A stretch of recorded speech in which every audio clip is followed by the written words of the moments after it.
Really? Peter was going to punch Jack? That's right. But luckily I arrived in time. I'm glad I decided to check up on them. Wow. What happened next? Well, Jack and I left, and I think Peter and Sharon carried on with their argument. Wow. Oh, it's a shame I wasn't there. But you knew about Jack and Sharon, didn't you? Well, yes. I found out by chance. I came across a photo of them together while I was cleaning one day. Wow. What an incredible story. Could you stop saying wow? This isn't a film. If it were a film, there would be a happy ending. Well, to tell you the truth, I think this is more exciting than The Bold and the Beautiful. What's going to happen now? I have no idea. If Sharon doesn't go to Japan, I think she and Jack will probably get back together. And how are you getting on? If I were you, I would forget Jack. Oh, don't worry about me. I'll get over him. Good girl. If I were you, I would look after myself. There are other fish in the sea, and you are such a great catch. Thank you, Alice. But to tell you the truth, I'm looking forward to not having a man in my life for a while. Don't say that. I know you're hurt, but what would you do if you met a nice, handsome young man who, by the way, loved cleaning as much as you do? Well, if he loved cleaning as much as I do, I wouldn't let him go. But, you know, men like that are pretty rare. Anyway, getting back to Jack and Sharon, how do you think it will end? Don't worry about that. I'll send you a letter with all the details. And I'm going to miss you, you know. Me too. But I'm happy that you're going to work with your father. Oh, it's great that he wants you to come up with the stories for his films. It's what you really wanted after all. It's true. It's been such a long time since I got on so well with him. And of course, I can't wait to get on with the new film. I'm so excited about it all. Another star in the family. Miss Dubois conquers Hollywood. Actors and actresses doing their best to impress her. No one can keep up with her. Especially because Mars is in line with Scorpio. And what are you going to do now, Anne? Well, the first thing I'll do is look for a new flatmate so I can carry on living in this apartment. You know how expensive it is. If I had the money, I would live here on my own. But you're not alone. There's Jack. And how long do you think he'll stay here? As soon as Peter leaves, he'll only be looking after Sharon and her apartment.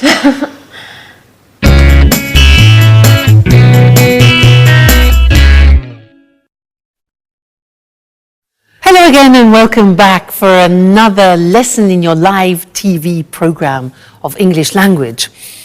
I want to look more closely at the dialogue that they just had because they are using some very interesting verbs called phrasal verbs. Now, a phrasal verb, let me give you an example. I'm glad I decided to check up on them. Now, this is a verb with some prepositions. What happens is the verb itself changes its meaning, and it's actually sometimes very difficult to guess what it means. So, when a verb has a preposition or even two prepositions after it, and it changes its meaning, its original meaning. We call it in English a phrasal verb. So what I want to do with you now is to use the board and also the examples that there were in the dialogue, and we'll see that there are two groups. In fact, the screen will be divided into two groups. One will be 2-word phrasal verbs, and the other is 3-word phrasal verbs. Let me explain a little bit better. For example, Anne said, the example before, I'm glad I decided to check up on them. You see that? To check up on them. Check with 2 prepositions. Now, this verb, to check up on them, means to look at something more closely, to examine something more in depth. All right, so that is the new meaning. Anne then said, I think Peter and Sharon carried on with their argument. Now, carry usually means this, you pick something up and you carry it. If you add prepositions, so the example here is to carry on, it changes meaning, and carry on here means to continue. So, I think Peter and Sharon carried on with their argument means to continue their argument. All right? So, let's carry on. Then Anne said, I found out by chance. Found out, that becomes the meaning of discover. I discovered something. Okay, so find out. Next one. She said, I came across a photo. Now, came across. Very difficult to understand what that means. Because in this context, to come across, it means to find something or to find someone by chance. She says, I came across a photo of them together while I was cleaning one day. Okay, you see, they're not easy, quite complicated. Anne then said, I think she and Jack will get back together. So, look at that. That is a 3-word phrasal verb. There are 2 prepositions, to get back together, and that means to become a couple again. Okay, to reconcile, get back together. Then Anne said, oh, don't worry, I'll get over him. Interesting, impossible to guess the meaning. Get over means to forget about. I'll get over him means I'll forget him, all right? Alice says, if I were you, I would look after myself. Look at that one. Look after, again, difficult to imagine. It means to take care of. Take care of yourself. So, if I were you, I would look after myself. Good. Next one, there are 2 more. It's been a long time since I got on so well. Now, to get on with means to have smooth relations with a person. It means that the relationship is going well without problems. To get on with. And the last one. Anne says, I'm looking forward to not having a man in my life. Again, look at that. To look forward to. Again, very interesting. This has 2 prepositions, look forward to. And it means that you think of an event in the future with pleasure. I could say to you, I look forward to seeing you again in the next lesson. All right, so these are the phrasal verbs, very difficult. People hate them.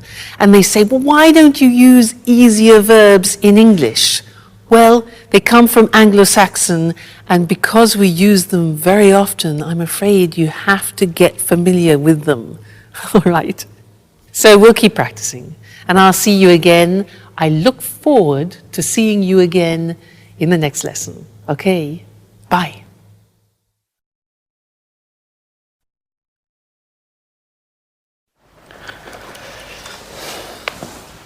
Hi, Sharon. Could I speak to you for a moment? Sure, Peter. I'm listening. You know, I thought a lot about what you told me. Well, I have to admit you're right. I haven't been paying very much attention to you. I won't be angry if you don't want to stay with me. Oh, Peter. Don't worry about me. Just look forward to your musical. It's your big break, isn't it? If you weren't so committed, you wouldn't be the man for the job now, would you? You're a star, right? Yes, I know. It just isn't easy imagining Japan without you. It won't be easy for me either. But I'm sure it's the right decision for both of us. I hope so. If I were rich and famous already, I'd send along my private jet so you could visit me on weekends. Yeah, right. The petrol alone would cost you your fortune. Who cares? I'd be rich. So, while I wait for you to bring your career off and become rich, I might come visit you. Maybe with Anne. But if you're famous, you'll forget all about me. You'd let it go to your head and wouldn't have time to take care of me. I couldn't keep up with all those beautiful young actresses. How could I forget you, Sharon? By the way, would you mind me taking that beautiful photo of you along to Japan with me? The one hanging in the living room. It'll help me when I'm missing you. Especially in the beginning. Of course, Peter. Take it. I'll be happy to give it to you. Thank you. Well, I have to get on with packing. One last thing. If we were to meet in a few years, in 2 apartments close to each other, you with your new boyfriend, would you pretend not to know me like you did with Jack? Why do you ask me that? Oh, I don't know. Just curious. I guess it would be fun to meet you somewhere else and have a little secret between us two.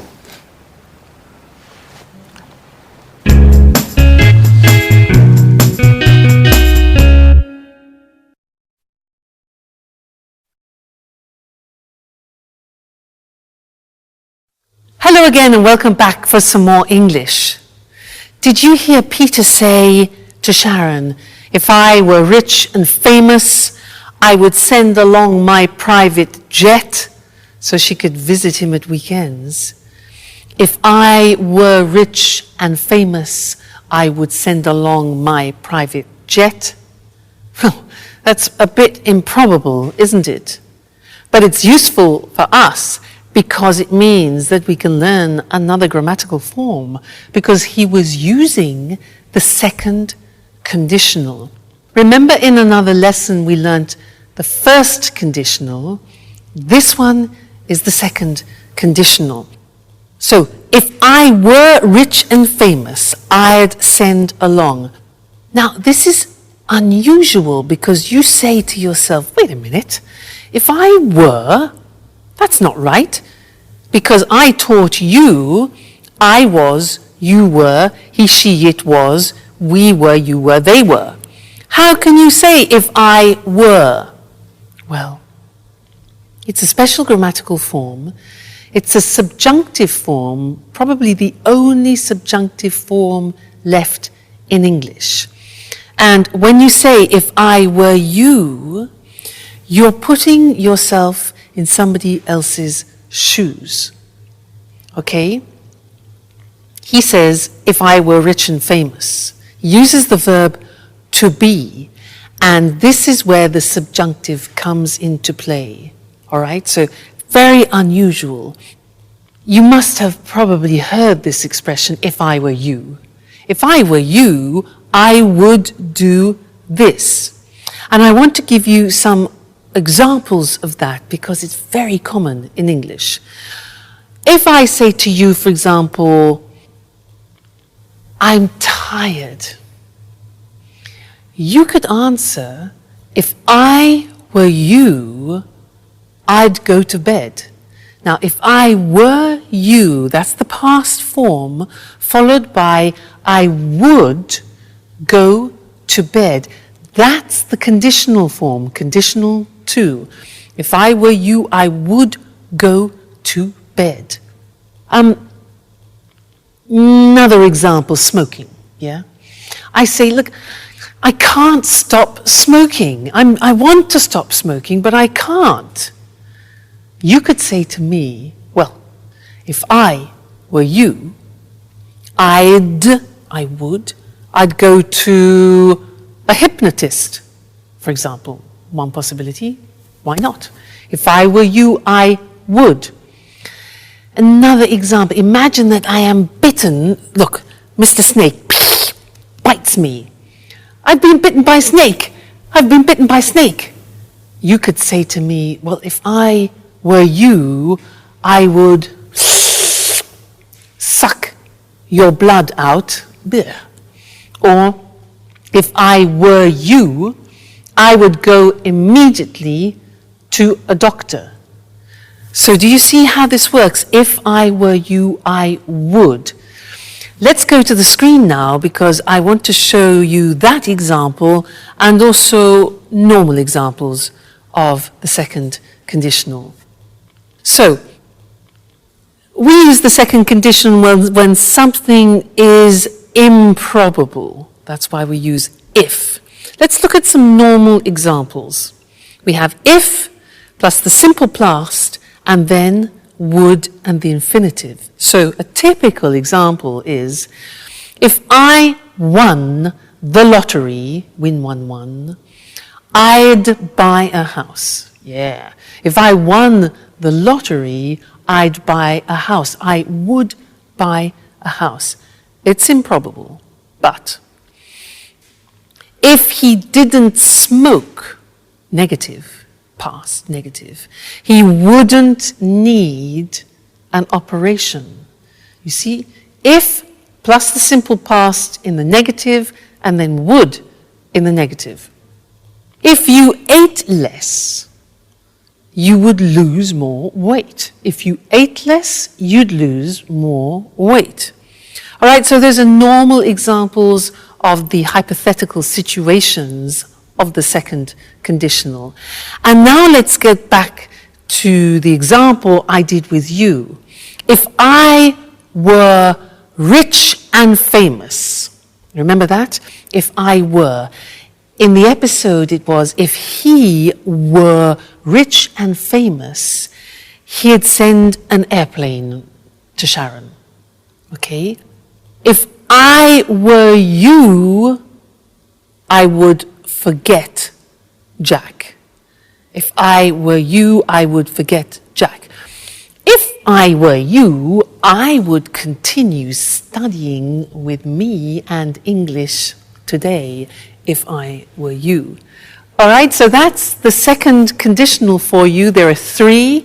We've studied number 1, we've studied number 2, and later on we'll see number 3 too. Okay? So, goodbye for now. Bye.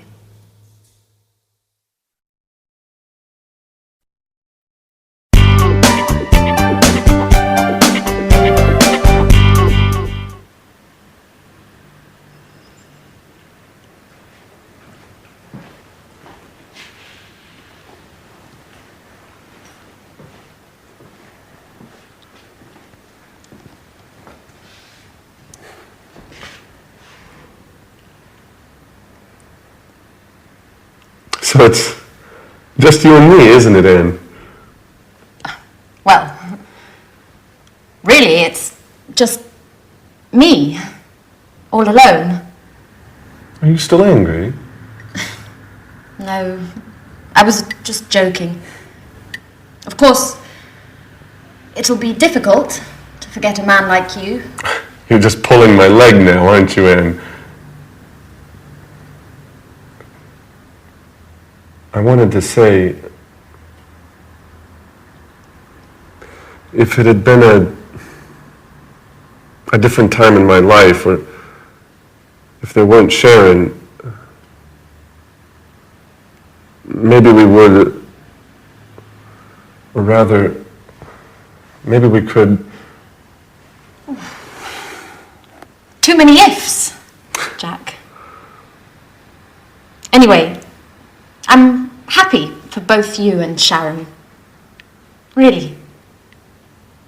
You know, I adore love stories with happy endings. Hey, don't jump to conclusions. Sharon just left Peter. Okay. Let things take their natural course. You know, as Alice would say if she were here. I really miss her craziness. And her jokes. The house just isn't the same without her. That's true. She always had something to say.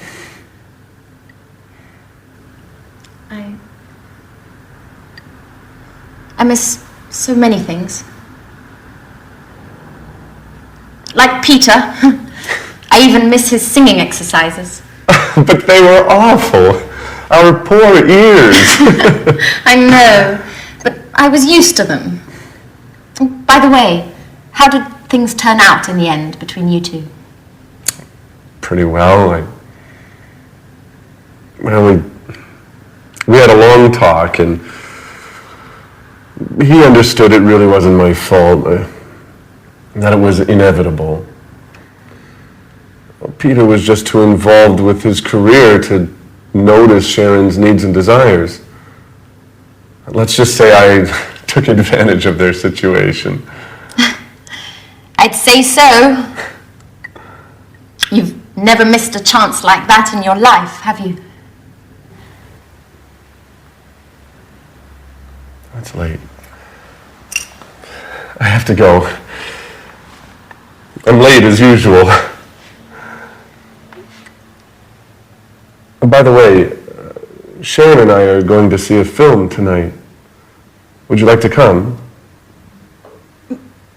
Thanks for the invitation, Jack. But I prefer to stay home. Anyway, a possible new flatmate is coming to take a look at the apartment, and well, his name's Nick. Well, actually, I've got to get things tidied up. That's right. Cleanliness is next to godliness, huh? Don't work too hard, Anne. Perhaps Nick is less tidy than Alice and I put together. Oh, no! I lost the battle with you two, but it's time to put an end to all this chaos. I'll ask him all the right questions, but if I get the feeling he doesn't like cleaning, I won't let him in the door.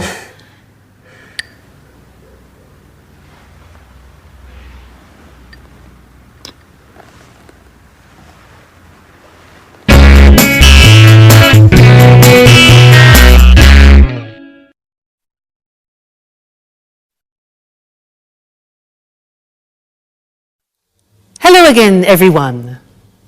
Jack exits and Nick enters. Maybe. We'll see. Now, I have a quiz for you. You've learnt a lot of language up until now, and I want to see how much you remember of what you've learnt. The quiz is this. I will say something which is wrong, and you, with all your grammar knowledge, must correct it. Let me give you an example. I say, when have you gone? Now that's wrong, because when uses the simple past. So we correct it and say, when did you go? All right, so that's the quiz. Your turn. What means this word? What means this word? Yeah. That's a question. With questions you need, auxiliaries. So, what means this word? What does this word mean? Yes. Next one. Has he any brothers? Question. Good. It's a question auxiliary. Does he have any brothers? Okay. Next one. This is more difficult. Be careful. I live here since 1977. I live here since 1977. Think of since. Yeah. Present perfect continuous. I have been living here since 1977. Great. Next one. What do you do tomorrow? What do you do tomorrow? Yeah, exactly. Do you do is the present tense. Tomorrow is the future. So, what are you doing tomorrow? Or what are you going to do tomorrow? Futures. Right. Next one. They haven't to work on Sundays. They haven't to work on Sundays. Negative. Wrong. Present tense, the auxiliary. Exactly. They don't have to work on Sundays. Great. Next one. Do she play tennis? Do she play tennis? Terrible. Yeah.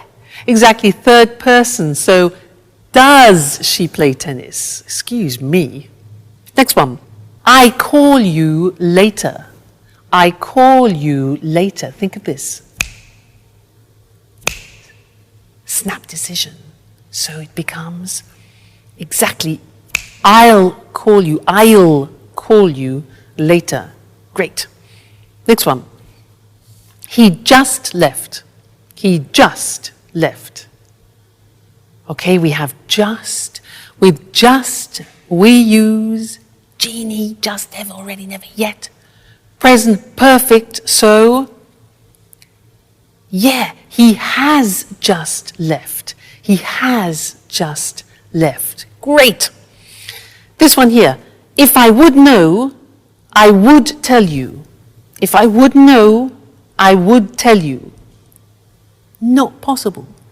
Second conditional. If I knew, fantastic, I would tell you. And the last one.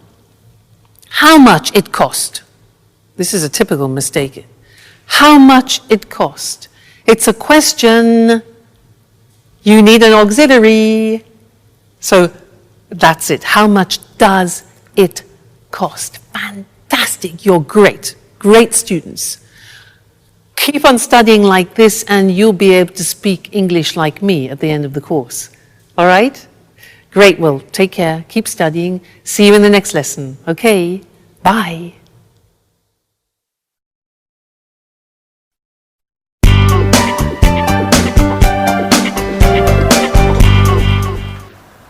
Good evening.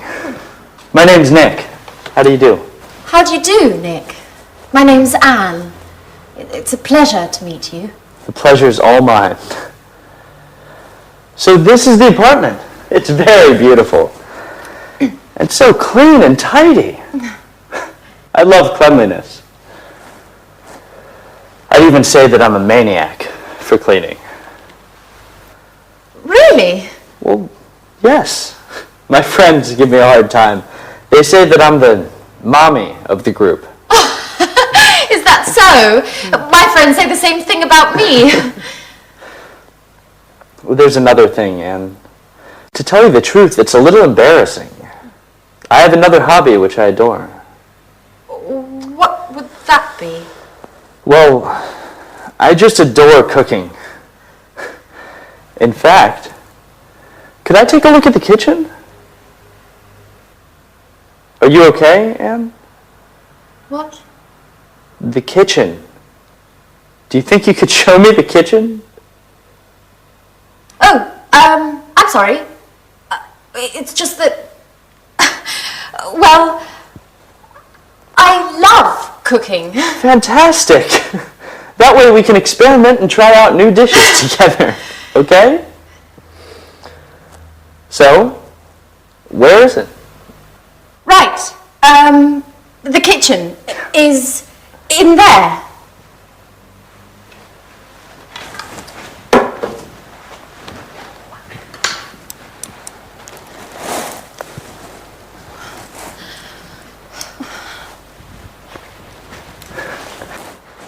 Great. Roomy, well lit, and tidy, just as I like it. I've got to confess that the kitchen is key to whether I come to live here or not. Oh, well, Nick, are you pleased? I mean, with the apartment? Oh, yes. It's very lovely. I like it very much. Not only the apartment. Thank you. So, when would you like to move in? Well, if it's all right, I'll move in tonight. I just need some time to get my things. Oh, that's great. Well, I'll cook up some dinner while you get your things, and then you can tell me what you think. I'm sure I'm not as good a cook as you. I'm not so sure. I'll go get my things. I'll try to hurry up, and then I can give you a hand. You know what, Anne? I think we're going to get along well.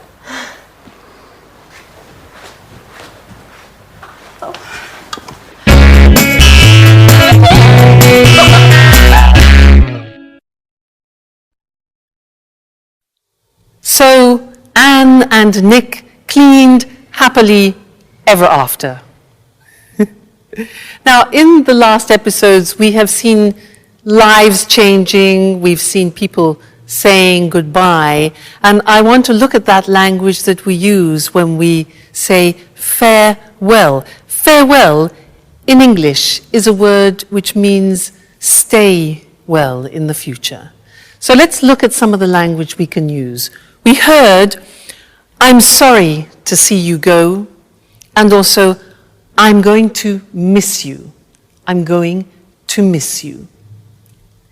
Hope to see you again soon is something we very often use. Hope to see you again soon, okay? Call me from time to time. Call me from time to time is a nice one. Another really nice expression in English is let's keep in touch. Let's keep in touch, all right, so that you continue having a contact with that person. Let's keep in touch. Let me know how you're doing. Let me know how you're doing, okay? Then saying goodbye to people, some examples are all the best. All the best for your new job, for example, to Peter. Good luck with your new job, another very common expression, good luck with your new job. See you soon. See you soon. Yes, like an imperative there. Take care. That's really very nice. It means look after yourself. Look after yourself or take care. Then safe journey. Now that's when people are leaving by car or by plane or by train. Safe journey. And you're wishing that they have no problems. Then goodbye, or more informally, bye. Cheers, which is something that we use a lot in England, and we also use it when you're drinking with someone. Cheers, also for goodbye. Cheers. And we also use the Italian form ciao. So, bye, cheers, and ciao until our next lesson, where we'll be doing some more English language. Ciao. Hello, hello, I'm Lucy Ross and this is Talk Cinema. And today, with our cinema expert Sanjeev Gupta, we pay homage to one of the most popular films of all time, an unforgettable Hollywood masterpiece. I don't think I need say more. I'm sure you all know the film we're going to talk about today, Casablanca. Casablanca, the amazing cast, the fantastic script, and of course the unforgettable story. Yes, there'll always be a place in my heart for Casablanca. And not only in your heart, Sanjeev. Well, let's try to explain to our viewers why this film is so popular.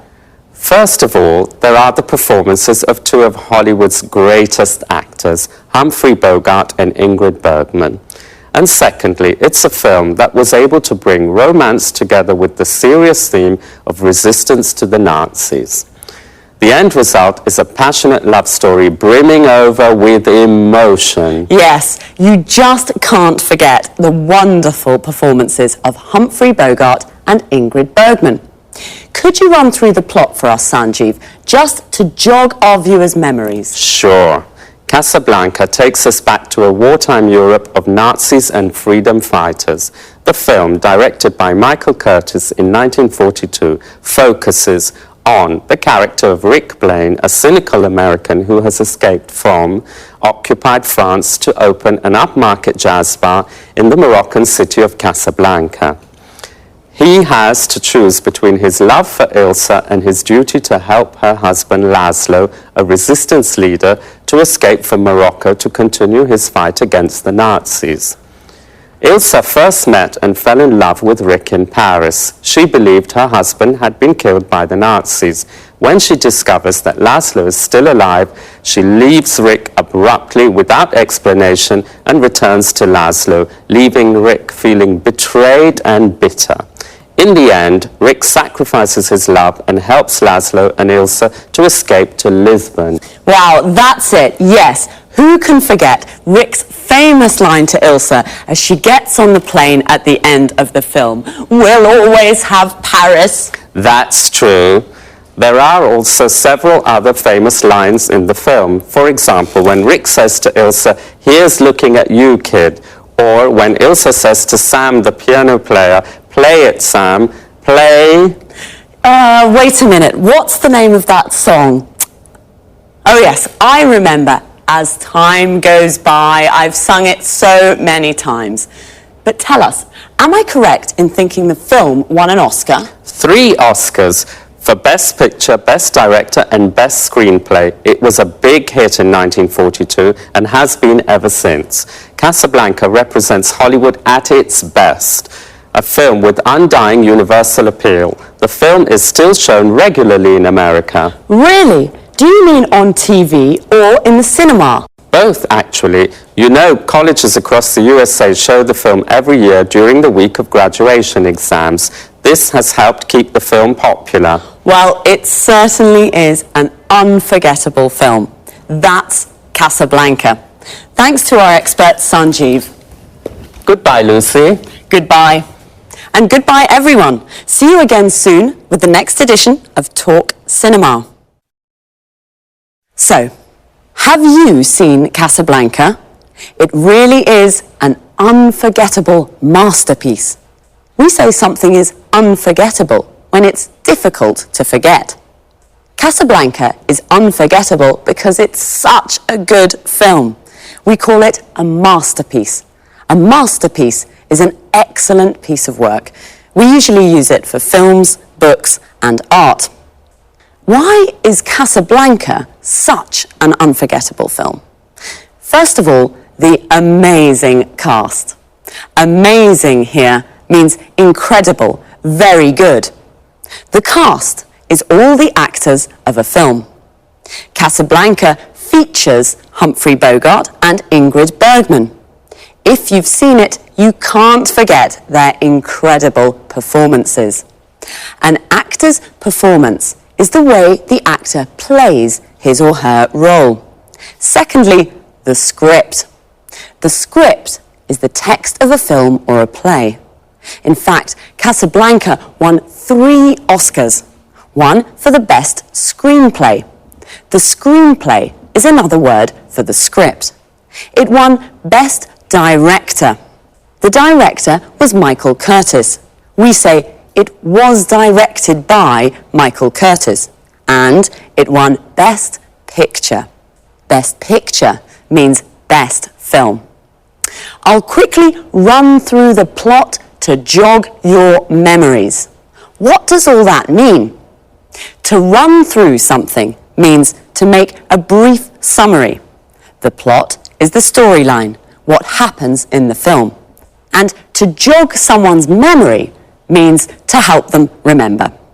Sanjeev jogged my memory. He made me remember some famous lines from the film. A line is something an actor says in the film. One of the most famous lines is, "At the end of the film, we'll always have Paris." Notice how we say, "at the end of something," but "in the end" means finally, after some time. And now it's time for me to say goodbye. So see you all next time. Bye. Good morning and welcome to this week's edition of the Travel Programme.